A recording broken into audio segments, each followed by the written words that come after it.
Welcome to Beyond the Book, presented by Juxtabook. I'm Zach Christensen. It's our weekly Q&A episode, answering your questions about writing, publishing, and launching your book. Let's begin. Hi, Zach. If I have a defined audience for a book I'm working on, how would you suggest I clearly understand my audience's problem? Do you have any tools or methods that you would suggest to really understand the problems without me just assuming I know what those problems are? Appreciate your help. Hello, Todd. Thank you for your question. And I love that you want to go deeper into understanding your audience's challenge and problem and to test whether or not you really understand the challenge or problem you're trying to solve for with your book and expertise. We recommend to test this by asking those that you believe are currently struggling with the problem that you are trying to solve. And to do that, you need to know where they hang out. This is typically found in two different places.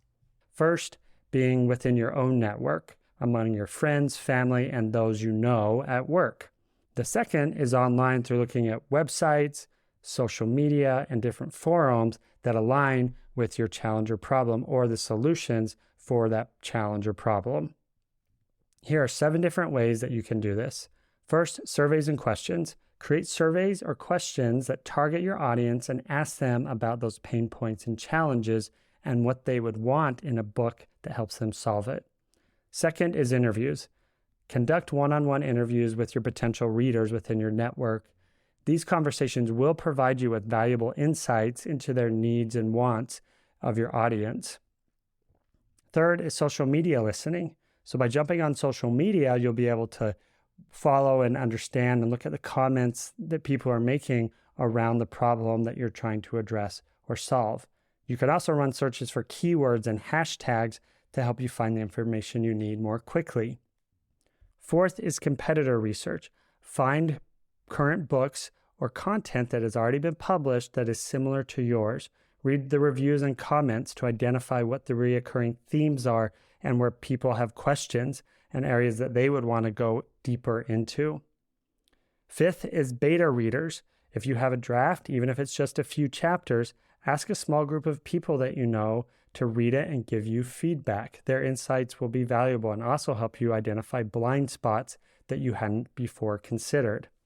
6 is looking at online analytics, using websites such as Google Trends, Google Keyword Search, Answer the Public, or Uber Suggests are great ways to find out what people are typing in and what they're looking for around your challenge or problem.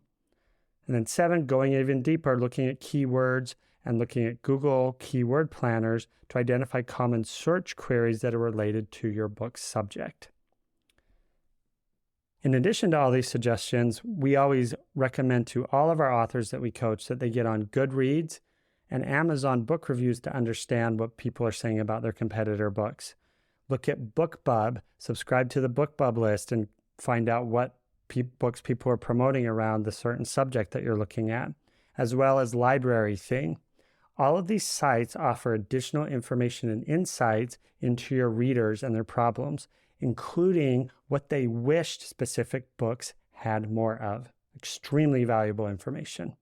So thank you for your question, Todd. And remember that understanding your reader's challenge will take effort. It might take some time, and I love that you want to go deeper. As you do this, you're going to learn more about the problem, and you'll be more equipped and aligned to write a better book than you would have previously. And you'll also be gathering valuable information that you'll be able to use in marketing your book, because that's where the first connection is going to come in is when you're marketing your book. What are the criteria to know if it's better to publish with a traditional publisher or if it's better to self-publish through Amazon self-publishing or some other channel? Thank you for the question. And it's a big decision. And I'm sure many authors have asked themselves, especially nowadays when the market is flooded with nearly 2 million books each year. And there are a lot of appealing things between the two options of traditional or self-publishing. But before I really dive into this, First, consider why you're writing a book. Is it for fame, for fortune, for impact, or simply because you want to leave a legacy? The why behind this will guide your how and will have a huge impact on the path that you choose to pursue. So generally speaking, traditional publishing is harder to break into and takes longer for a book to be published and distributed. It's because that there's a limited amount and a limited capacity that each publisher is able to do. In addition, if they already have a book that's similar to yours, they may like it, but may not consider it because they already have that in their portfolio. Self-publishing is faster, but comes with different trade-offs and more responsibility on you as the author, but it can also be a great option. 4 different questions we always talk about with our authors center around control, royalties, distribution, and timing. So first is control. Traditional publishing means giving up quite a bit of the control. When you sell and hand over your manuscript to a traditional publisher, they typically take the reins on design, distribution, and on the IP. They purchased that from you and agreed to pay you either in advance or a royalty, or both. You'll have input onto the design, distribution, and the editing that they want to make, but you will not have full control. On the other hand, self-publishing means you're in the driver's seat, but you also own all the upfront costs. So you'll be paying for the design, getting everything set up for distribution, the conversion. If you're doing an audiobook, you'll be paying for that. So there is a lot more upfront costs. So really, to decide between the two, you need to ask yourself, are you okay with someone else driving, or do you want to take the wheel? Next, let's talk about money. Traditional publishers may offer an advance, but your royalties will be generally between 10 to 15%. And that's usually on the gross, on the profit, not on the retail price of your book. With self-publishing, you foot the bill initially, but you stand to earn more royalties per book. And that usually will still be off of what the net amount is, the profit on the book if you're distributing it through a retailer, but you'll still make more. So weigh your options. Is it about the money, or is there more to it? Third is distribution. Traditional publishers can get your book on the shelves at brick and mortar stores and have other relationships with a lot of other sales channels than you typically would self-publishing, and they handle all of the supply chain. However, the majority of books are sold online versus bought at stores. Self-publishing means doing much of the legwork yourself with the distribution, but you'll be able to, depending on your distribution path, have more options or just as many options as a traditional publisher, but you'll be able to have a lot more control over it.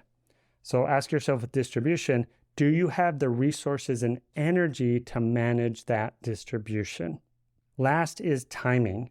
Traditional publishing is slow. It often takes a year or longer, and that may just be when your manuscript's done.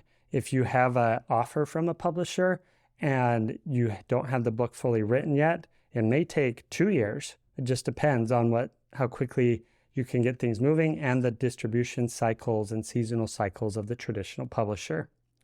Self-publishing can be a really quick setup.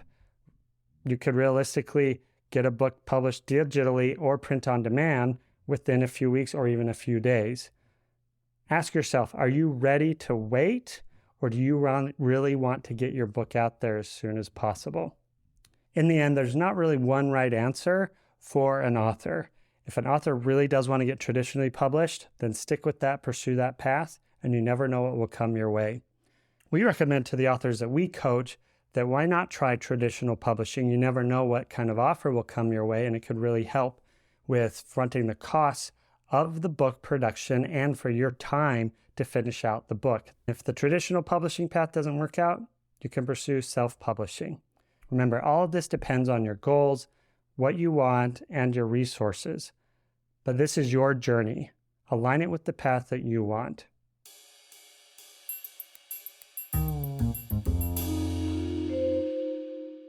If you have any questions about a recent episode, I'd love to hear from you. Visit juxtabook.com/beyond the book and click the appropriate button to leave your question, and we will include it in our weekly Q&A episode. Your book is just one chapter in your author journey. Think beyond the book as you craft your path. Thank you for your questions, and thank you for listening.